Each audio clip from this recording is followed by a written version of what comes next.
Welcome back. This is Biology Chapter 5, Section 1. We're going to talk about how populations grow. And in this picture here, you see 3 sea otters. And sea otters are a mammal that lives on the Pacific coast. And if you've ever had the chance to observe one of these animals, they're really cool to watch. They sort of float on their backs and eat and groom themselves. And as you look at this picture, you may think, well, sea otters eat, they're herbivores, they eat sea kelp. Well, they're not actually eating the kelp here, but they're eating what eats the kelp. And what eats the kelp on the Pacific coast is called a sea urchin. And so sea urchins eat kelp. And so just like we learned in the food chain, this is how we write it, an arrow going to the sea urchin. So the sea urchin eats the kelp, and then the sea otter eats the sea urchin. This is just a very basic food chain that we see on the Pacific coast, and each population helps control, and it can help the growth or decline of other organisms that it's eating or related to. So in the back in the 1800s, the fur trade was something that decreased the population of sea otters. So sea otters' population decreased because of the fur trade. So many people were killing sea otters so that they can make, I guess, fur coats and caps and such. Sea otters have the most per inch of hair out of all the mammals. So it was a very valued commodity per se. So the sea otters decreased. So therefore, the population of sea urchin increased because there was no control on the sea urchins. And so therefore, the sea kelp, because there were now more sea urchins in the area, sea kelp population decreased. As you might think, this had a huge effect on ecosystems in the Pacific, just off of this decrease of sea otters. And so the point here is that populations can grow or decline based just off the fact that one organism increases or decreases in population. Now, because we've made it illegal to kill sea otters, the population has recovered and increased, putting better controls on sea urchins. So sea urchins have decreased in population, which has helped increase the population again of sea kelp. We're now seeing actually sea otters decrease in population again because of killer whales, and we'll talk a little bit more about this in class. So some general characteristics of populations. First of all, again, not quite sure why, but the bullet points have decided to become a letter. So just ignore that. Not sure why it does that. But characteristics of populations. There's 3 important characteristics of population. This is its geographic distribution, the density, population density, and growth rate. So population density, as you see here, we can look at any living organism and determine its population density. This is an African savanna, and you can tell, well, the population density of these trees here, they're the same species, one here in the background, over here. The population density is quite low in the African savanna of this tree. And then the grasses, which there's probably many species of grass here, is much higher population density. Geographic distribution, so the Earth has distributed its living things across land masses and marine environments. And so we have 3 different distributions here. Distribution of coral reefs, and you can see it in different densities according to the colors there. Mangrove distribution in this one, and seagrass distribution in this particular map. So that's geographic distribution of species. And so population density is important. It tells us the number of individuals per unit area. So for example, if we were looking at, I don't know, elephants, we could say there were, this is just an example, there were 30 elephants per mile squared. I don't actually know the population density of elephants, but 30, that's actually too high, but 30 elephants per mile squared. That's how we would express population density. Number of individuals per unit area. Unit area is always going to be in length squared, right? Or distance squared, either way.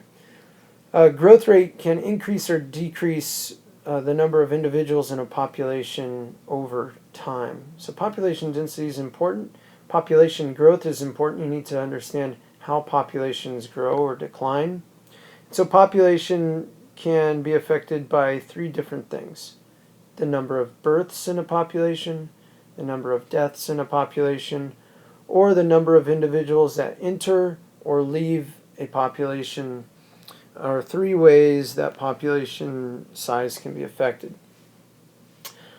So, one way a population can grow is when its birth rate is greater than its death rate. We'll come back to these slides actually. I don't know why they went there, they shouldn't have.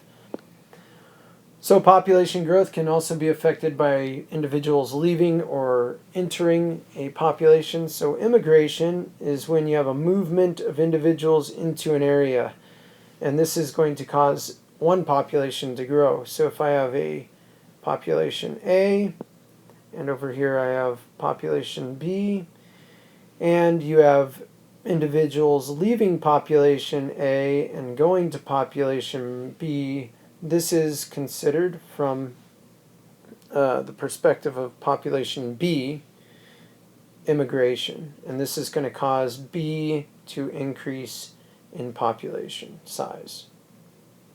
Typically this will happen because over here in population B, there's more food or more mates or more room, something like that. Another way population can be affected is through immigration or the movement of individuals out of an area. And so again, if we have population A and population B, and we have, if we look at it from the perspective of population A, if individuals leave the area and go to population B, from the perspective of population A, this is considered immigration. This again is very similar. They leave for food or mates or that sort of thing. So it's really based off of perspective. And again, population B in this case is going to grow, whereas population A is going to increase. We have two different types of growth curves, and so the first one is called exponential growth. Exponential growth is when you have ideal conditions and seemingly unlimited resources at the time. And if you have unlimited resources and ideal conditions, the population will grow exponentially. This is going to be when the population reproduces at a constant rate. And so the population will become larger and larger until it approaches an infinitely large size. And so the graph's going to help you out here. So we have two graphs here, and this is a graph you should know. This is an exponential growth curve. And the growth curve is growing at a constant rate, and this is the direction it takes. It gets increasingly and larger and larger as time goes on. In this case, we're looking at bacterial growth, and so in 2 hours it hasn't grown. It's doubled many times, but hasn't grown too much. But once you reach 4 hours, you have a growth rate, exponential growth, and it's growing much faster as we go along. We'll actually do an activity to show you this. We can also show you this in elephant population, and we have that same exponential growth. Logistic growth is also another growth curve, and this is when exponential growth does not continue in a population for very long. This is what all populations ultimately come to, is going to be a logistic growth curve. And this is where resources become less available, and so the growth of the population begins to slow or it stops altogether. And so logistic growth is going to follow a period of exponential growth. And so here's the growth curve right here. The growth curve is going to go through a period of exponential growth right here, right? That's an exponential growth curve. But then as resources become less available, the population is going to start to level out and sort of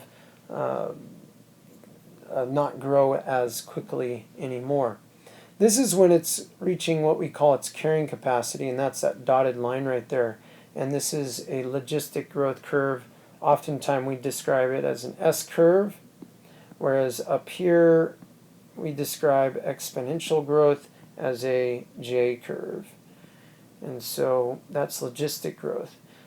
Carrying capacity is the largest number of individuals of a population that a given environment can support. We call this the carrying capacity. And when it reaches this, the growth levels off. And this is really deals with resource availability.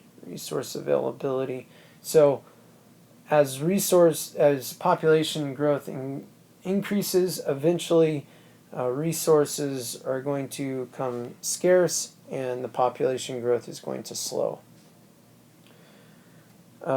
Here's a quiz. For whatever reason, this isn't really lining up well, so answer it the best you can. We can go over it in class. So here's question 1. You can just pause it to read it and answer it. Question 2. Question 3. Question 4. And question 5. So that's section 1, and there'll be a video on section 2 shortly.